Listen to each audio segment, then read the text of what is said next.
Thank you. We have time for questions and comments. The first question goes to the member from Oshawa. Thank you very much, and I'm pleased to have the opportunity to ask a question of the President of the Treasury Board and the Minister of Finance, whose remarks I listened to intently.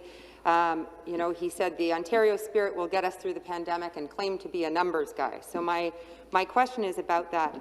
In terms of the sections of the budget on social assistance and income support, the overall funding to children, community and social services is flat and not keeping pace with inflation. The increases are less than inflation. There's no mention for support for children with autism. So I'd like to know some numbers from the numbers guys. How many people are desperately struggling on ODSP and OW? How much money do folks reliant on social assistance need each month to get by? How much is average rent? How much do they have left at the end of the month? What does it cost to survive in this province? How many Ontarians on ODSP and OW deserve to be ignored and further marginalized by this government? And how many folks on social assistance will be able to pay rent, buy food, pay transit with the Ontario spirit? Thank you. To the member from Willowdale to respond.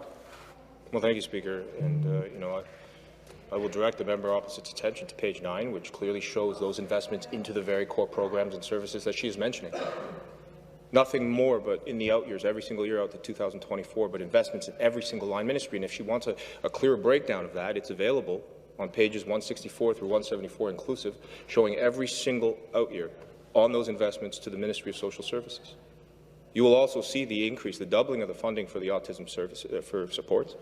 You will see increased investments into those social services that we all know protect the most vulnerable in our community. And Speaker, this goes back to my central point, which is that the budget clearly demonstrates these investments, clearly shows our government's priority into investing into today, but also tomorrow.